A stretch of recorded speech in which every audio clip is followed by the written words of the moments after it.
Abu Dzar Al-Ghifari radhiyallahu anhu, yang nama aslinya Juduk bin Janada, berasal dari Bani Ghifar yang tinggal jauh dari kota Mekah, tetapi ia merupakan kelompok sahabat yang pertama memeluk Islam, as-sabiqunal awalun. Ia termasuk orang yang menentang pemujaan berhala pada zaman jahiliyah. Karena itu ia langsung tertarik ketika mendengar kabar tentang seorang nabi yang mencela berhala dan para pemujanya. Ia merupakan orang dewasa kelima atau keenam yang memeluk Islam.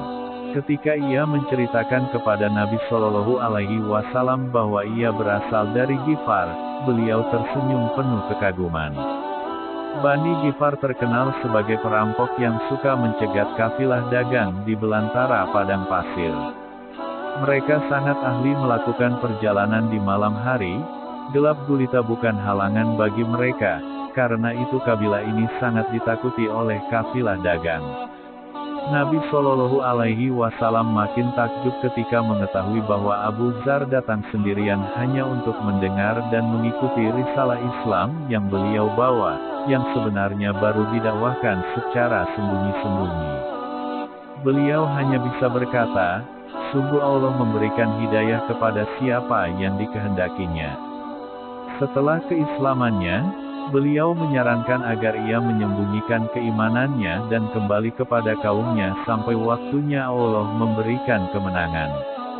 Karena sebagai perantau yang sendirian, akan sangat berbahaya jika diketahui ia telah memeluk agama baru yang menentang penyembahan berhala.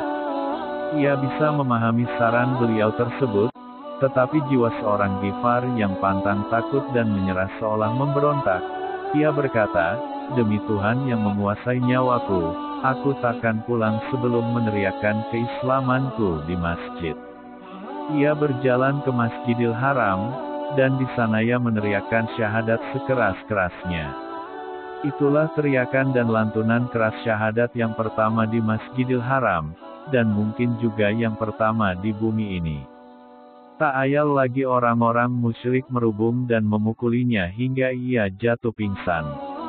Abbas bin Abdul Muthalib, paman Nabi Shallallahu Alaihi Wasallam yang mendengar kabar tersebut segera datang ke masjid, tetapi melihat kondisinya, tidak mudah melepaskan Abu Dzar dari kemarahan massa. Karena itu ia berkata diplomatis, wahai orang Quraisy, dia adalah orang dari kabilah Bani Ghifar. Dan kalian semua adalah kaum pedagang yang selalu melewati daerah mereka. Apa jadinya jika mereka tahu kalian telah menyiksa anggota keluarganya? Mereka pun melepaskannya. Tetapi pada hari berikutnya, ketika Abu Dzar melihat dua wanita mengelilingi berhala Usaf dan Nailah sambil bermohon, lagi-lagi jiwa tauhidnya terusik. Ia mencegat dua wanita tersebut dan menghina dua berhala itu sejadi-jadinya, sehingga dua wanita itu menjerit ketakutan. Tak pelak orang-orang musyrik berkumpul dan sekali lagi menghajarnya beramai-ramai hingga pingsan.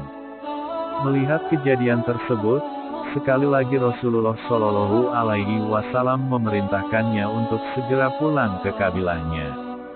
Kembali ke daerahnya, Abu Dzar mendakwahkan risalah Islam kepada kaumnya, sehingga sedikit demi sedikit mereka memeluk Islam.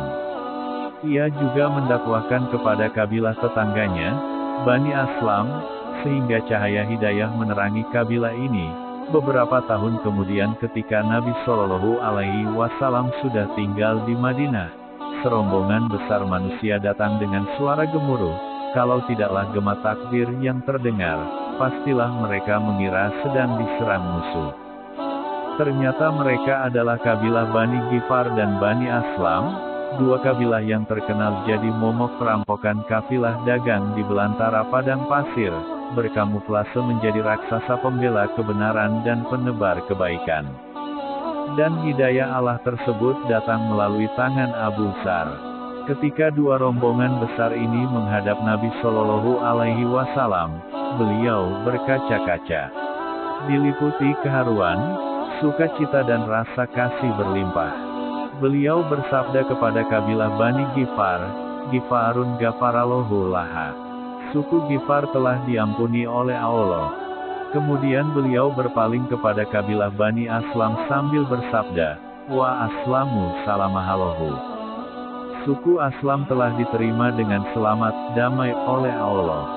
Pada perang Tabuk yang terkenal dengan nama Jaisyul Usrah, pasukan di masa sulit, beberapa orang tertinggal dari rombongan besar Rasulullah Shallallahu Alaihi Wasallam.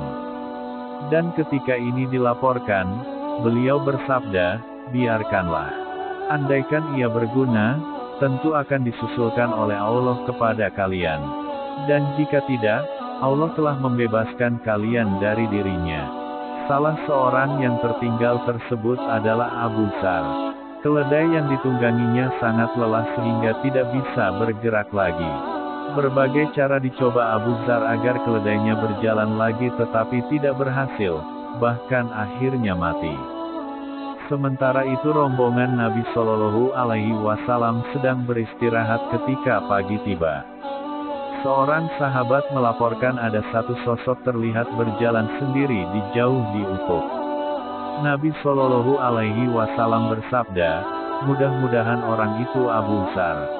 Setelah dekat dan sampai di hadapan Nabi Shallallahu Alaihi Wasallam, ternyata memang Abu Dzar lah orangnya. Ia memanggul barang dan perbekalan di punggungnya dan meneruskan perjalanan menyusul rombongan Nabi Shallallahu Alaihi Wasallam dengan berjalan kaki. Walau jelas terlihat kelelahannya, tetapi wajahnya bersinar gembira bisa bertemu dengan Nabi Shallallahu Alaihi Wasallam dan anggota pasukan lainnya.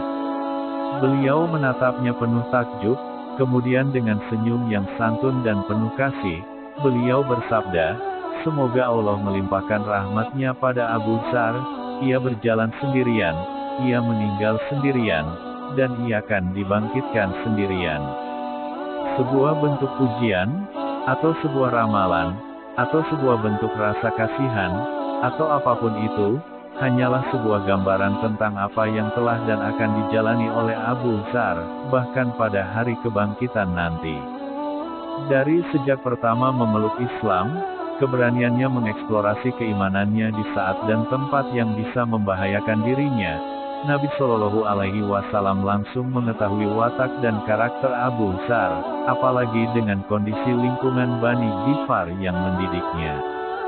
Suatu ketika Nabi Shallallahu Alaihi Wasallam bersabda kepadanya, wahai Abu Dzar, bagaimana pendapatmu jika menjumpai para pembesar yang mengambil upeti untuk keperluan pribadinya? Dengan tegas Abu Dzar menjawab, demi Allah yang telah mengutus engkau dengan kebenaran, aku akan luruskan mereka dengan pedangku. Beliau tersenyum, kemudian bersabda, maukah aku beri jalan yang lebih baik dari itu? Abu Dzar mengangguk. Nabi Shallallahu Alaihi Wasallam bersabda, bersabarlah engkau, sampai engkau menemui aku. Inilah gambaran situasi yang akan dihadapi oleh Abu Dzar sepeninggal Nabi Shallallahu Alaihi Wasallam.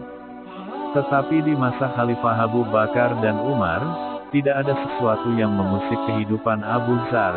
Situasi tidak jauh berbeda seperti masa hidupnya Nabi Shallallahu Alaihi Wasallam. Setelah wafatnya Umar bin Khattab, yang memang digelari Nabi Shallallahu Alaihi Wasallam dengan istilah pintunya fitnah, atau gemboknya fitnah, sedikit demi sedikit fitnah duniawiyah menjalari umat Islam.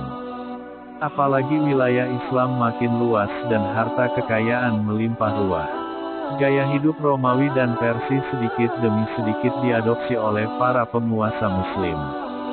Jurang pemisah antara kaum fakir miskin dan penguasa atau hartawan mulai terbentuk. Pada keadaan seperti inilah jiwa Abu Dzar terusik.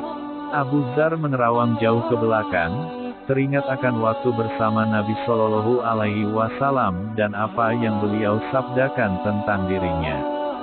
Beliau sudah mewasiatkan dirinya untuk bersabar dan tidak menggunakan pedangnya, tetapi jiwa perjuangan untuk menegakkan kebenaran seakan tidak bisa terbendung.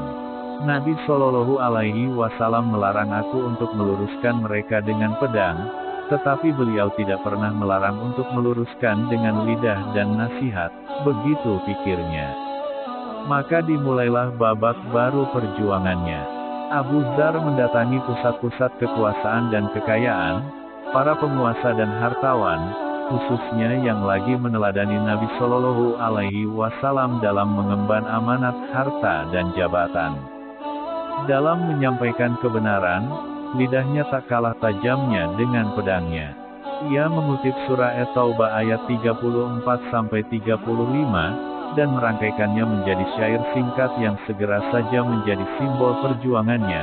Berilah kabar gembira para penumpuk harta, yang menumpuk emas dan perak, mereka akan disetrika dengan setrika api neraka, menyetrika kening dan pinggang mereka di hari kiamat.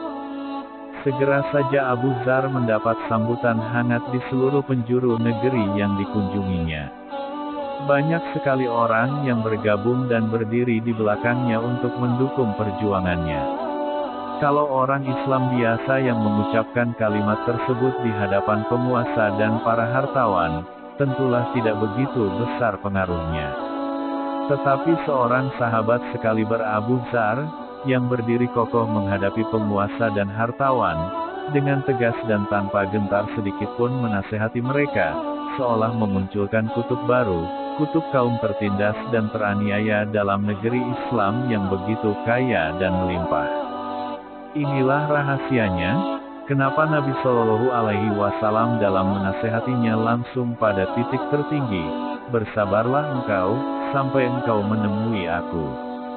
Dan beliau tidak menasehatinya untuk berjuang dengan lisannya.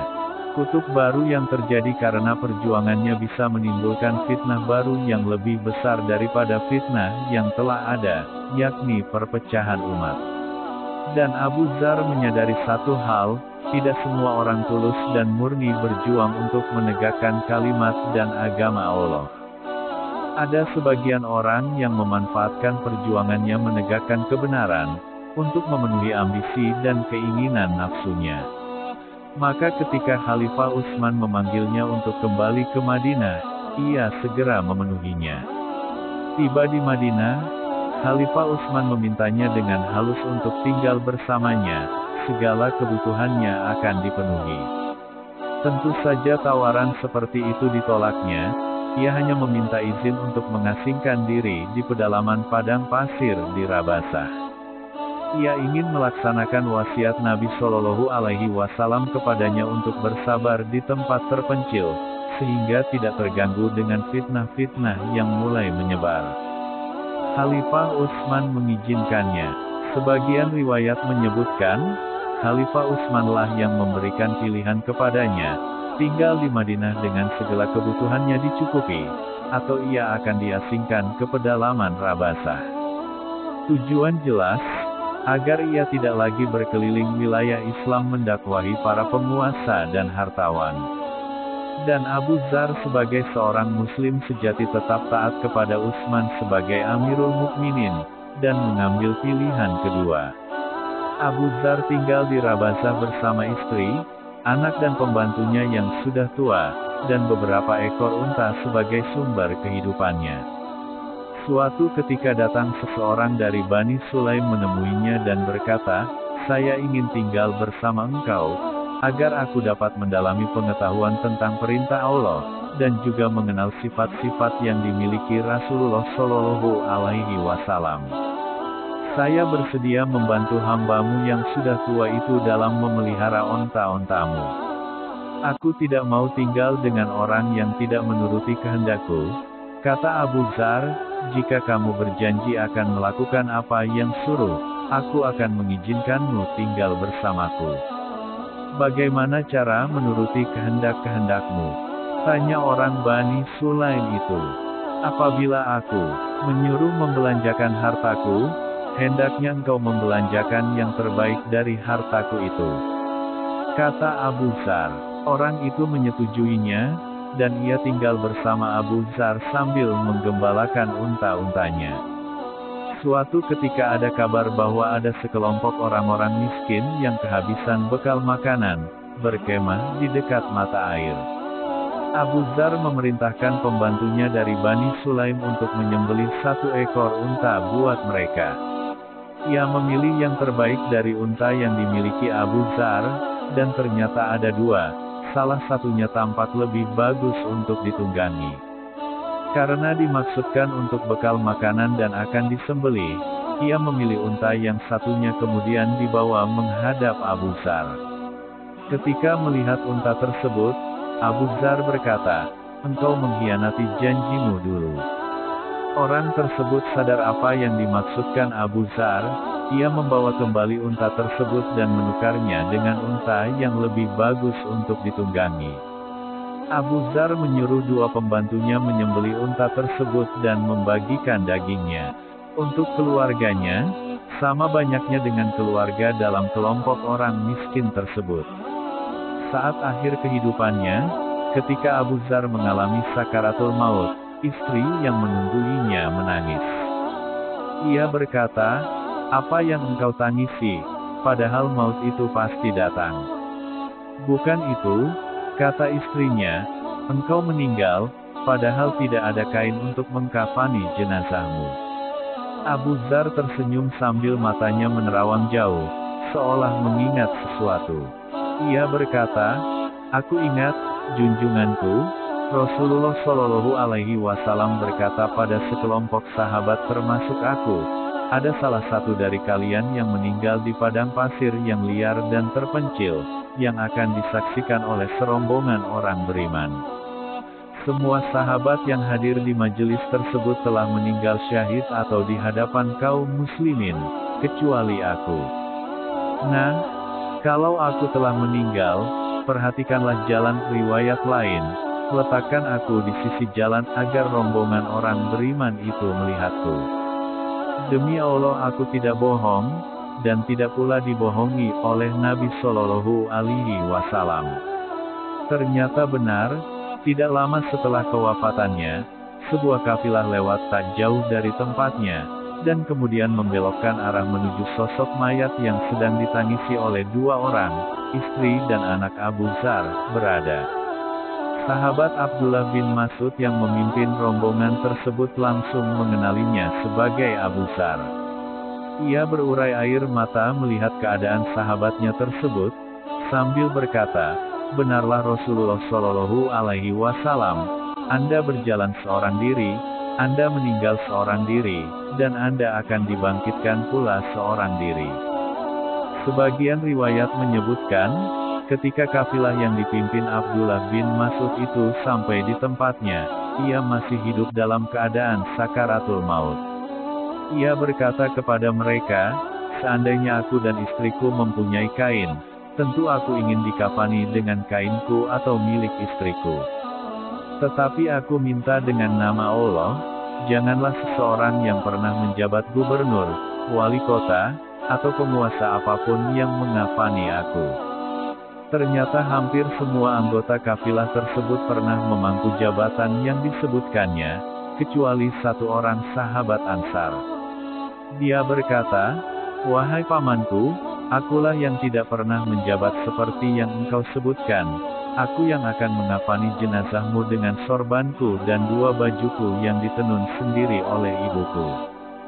Hanya engkau yang boleh mengafani jenazahku," kata Abu Dzar.